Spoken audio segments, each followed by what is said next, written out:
Thank you, Chair Ernst, and I appreciate what you're doing by raising this issue and giving us an opportunity to talk about it today. I'm just blown away by the idea that the people think that given the events, the recent events, that fraud is not an issue. The COVID fraud in the system was outrageous, including unemployment compensation. We're dealing with an issue in Minnesota right now where perhaps as much as $1 billion was stolen and money diverted away from what was supposed to be a food program for poor kids into the hands of criminals. And I was just on the Senate floor talking about the Affordable Care Act premium subsidies, which we know have been ripped off between, well, $21 and $27 billion, according to different reports, including one from the GAO. And this is a huge issue because people lose trust in government when they think their programs don't work. And I'm going to ask you each to answer a yes or no question because I'm interested in your take, because I'll tell you a quick story. I was with a road contractor that does aggregates, asphalts, and things like that. And I asked him about, which he's not part of any set-aside program. I said, what do you think about these set-aside programs? He says, he said, they don't really bother me because everybody who has a set-aside just brings their trucks here, fills them up with my stuff, my aggregates, marks up the price, and then delivers it to the same place that I would. So I'm going to ask a question. Is that illegal? Do you want one word? One word. Yes. Legal. Mr. No. Gaudet. No. Yes. Based on our work, I actually don't know the answer, but I'd be happy to connect you with our experts on that. So the answer I received back when I asked questions about it is that it was not illegal. It's offensive.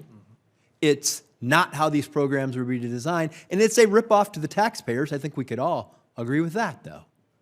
And it may not be illegal, but I hope, Chair, we work on this, that we make that kind of stuff illegal.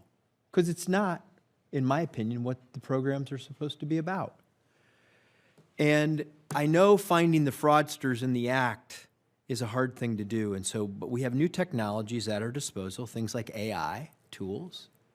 And so I'm interested, I'll start with you, Dr.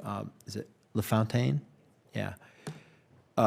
What tools could, tech tools like AI, is it possible that we could do a better job with this, with tools like that? So let me share a couple of things that we've learned from looking at the role of data analytics and similar tools in fraud detection and prevention. We have definitely learned that leveraging big amounts of information and big data across multiple programs is really important for helping agencies detect and prevent fraud. We have also learned that leveraging external data, so an agency needs to look outside of itself and find other ways to validate information that it's receiving. That's another important way for agencies to detect fraud. So we do have some work looking at how AI can be used for this purpose and in other purposes, and we'd be happy to share the findings of that when we're completed our work. Okay, Mr. Hart, do you have thoughts on that, or what other tools should we use? Because we have this fraud. I mean, a lot of it apparently is in the misdesign of these programs. Right. That while they may be well intended and noble in their pursuit, the practical application is that the fraudsters always seem to outwit government, Right. and misuse these programs and don't use them for the purposes that they were intended. Well, thank you for that. I'll try to be very brief, but I have some experience in this. So between stints, when I worked in the Senate, now to open the books, I was a consultant and worked quite a bit with Silicon Valley companies, people who've designed these technologies. So I'm excited about the technology for a couple of reasons. What AI can do is pattern recognition and pattern prediction. So I was just in London recently, and there are live facial recognition vans everywhere. So I found that very dystopian. rather than reassuring. But what inspired me to think about is, can we do live spending recognition? In other words, what we need to be doing, and what our organization is actually doing, is using our data set. We have the biggest data set of government spending ever assembled. To do AI, you need three things. You need big data, you need an algorithm, and processing power.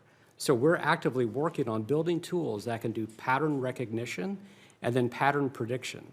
So in a year or 5 years from now, we can run circles around CBO and provide those tools to individual taxpayers and make sure that that authority and that technology belongs with we the people.